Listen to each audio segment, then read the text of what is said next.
नमस्कार। आज हम बात करने वाले हैं भारत के एक बहुत ही प्राचीन धर्म जैन धर्म की। ये एक ऐसा रास्ता है जो आध्यात्मिक शुद्धि और ज्ञान पर केंद्रित है, जिसे विजेताओं का मार्ग भी कहा जाता है। लेकिन विजेता का मतलब क्या है? क्या किसी दूसरे को हराना? नहीं। जैन धर्म कहता है कि असली जीत तो खुद पर होती है। तो सवाल ये उठता है कि खुद को जीतने के लिए क्या चाहिए?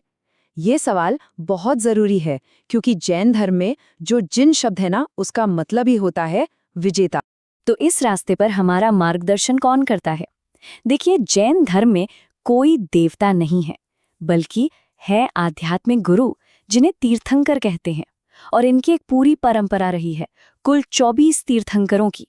तो चलिए जानते हैं इनके बारे में। तो ये तीर्थंकर कौन होते हैं? आप इन्हें ऐसे स्पिरिचुअल टीचर्स समझ सकते हैं जिन्होंने जन्म और मृत्यु के साइकिल को पार कर लिया है। मतलब वो खुद तो मुक्त हो गए, पर उन्होंने दूसरों के लिए भी एक रास्ता बना दिया। इसीलिए वो पूजनीय तो हैं, पर उन्हें भगवान नहीं बल्कि एक गाइड, एक पथ प्रदर्शक माना जाता है। इस परंपरा की शुरुआत होती है पहले तीर्थंकर ऋषभदेव से। वैसे तो इस लीनियज में पूरे 24 नाम हैं, लेकिन अगर हम हिस्टोरिकल एविडेंस की बात करें तो 23वें तीर्थंकर पार्श्वनाथ और 24वें तीर्थंकर महावीर स्वामी के बारे में पक्के तौर पर जानकारी मिलती है। और हाँ, महावीर स्वामी ने ही जैन धर्म को वो रूप दिया जिसे हम आज जानते हैं। तो अब जरा महावीर स्वामी पर फोकस करते हैं, जो 24वें और आखिरी तीर्थंकर थे। असल में जैन धर्म आज जिस रूप में है, उसका श्रेय उन्हीं को जाता है। उनकी कहानी भी बड़ी दिलचस्प है, एक राजकुमार से तपस्वी बनने तक का सफर। देखिए, महावीर स्वामी का जन्म कुंड ग्राम में एक राजकुमार के तौर पर हुआ।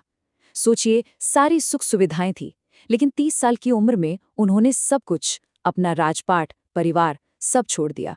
इसके बाद उन्होंने 12 साल तक कड़ी तपस्या की, और फिर 42 की उम्र में उन्हें कैवल्य यानी सुप्रीम नॉलेज की प्राप्ति हुई। ये ज्ञान उन्हें जिम्बिक ग्राम में ऋजुपालिका नदी के किनारे एक साल के पेड़ के नीचे मिला था। आखिर में 72 साल की उम्र में उन्होंने पावापुरी में निर्वाण प्राप्त किया।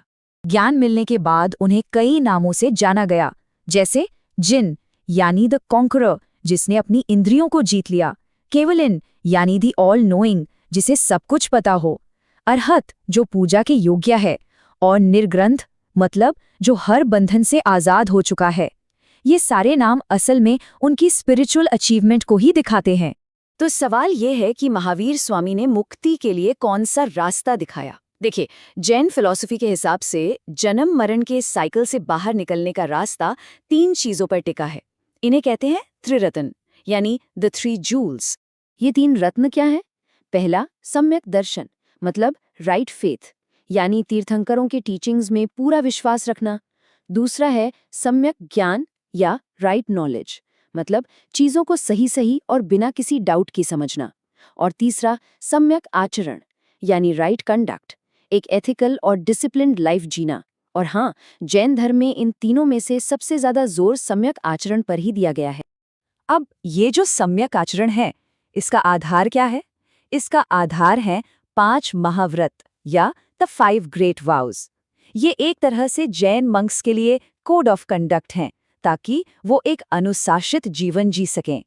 तो ये 5 व्रत हैं: अहिंसा यानी नॉन वायलेंस, सत्य यानी ट्रूथफुलनेस, अस्तेय यानी नॉन स्टीलिंग, अपरिग्रह यानी नॉन पोजेशन, और 5वां ब्रह्मचर्य यानी चैस्टिटी।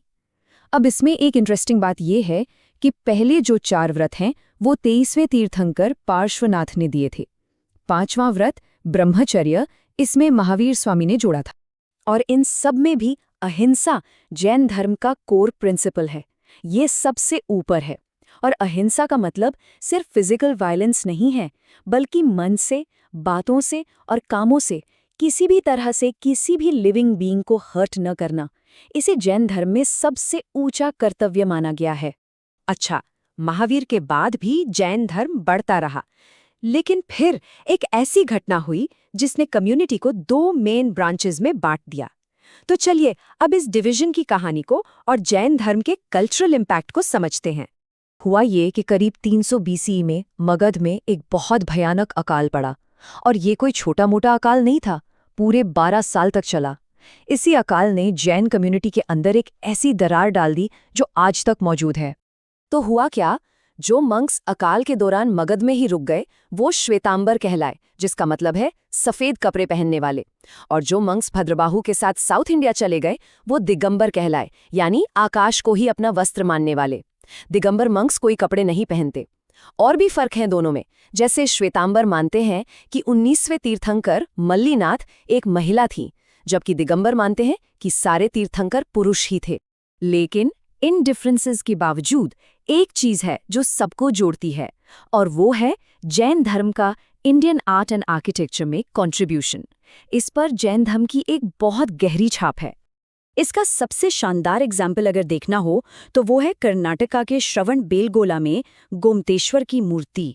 सोचिए, एक ही पत्थर को तराश कर बनाई गई 57 फीट ऊंची प्रतिमा। ये जैन आर्ट की ग्रैंडनेस और डिवोशन का एक जीता जागता सबूत है। और हर 12 साल में जो महामस्तकाभिषेक होता है वो तो देखने लायक होता है। तो आखिर में अगर जैन धर्म का पूरा सार एक लाइन में समझना हो तो वो यही है, खुद पर जीत हासिल करना ही दुनिया की सबसे बड़ी जीत है। और यही जिन होने का, एक सच्चा विजेता बनने का असली मतलब है। और ये बात हमें आज के समय के लिए एक बहुत ज़रूरी सवाल पर लाकर छोड़ देती है। आज की दुनिया को देखिए, जहां ओवर कंजम्पशन और कॉन्फ्लिक्ट इतना आम है। ऐसे में अपरिग्रह यानी नॉन पोजेशन और अहिंसा यानी एब्सोल्यूट नॉन वायलेंस के सिद्धांत हमें क्या सिखा सकते हैं? ये एक ऐसा सवाल है जो हजारों साल पुरानी इन टीचिंग्स को आज भी उतना ही रेलेवेंट बनाता है।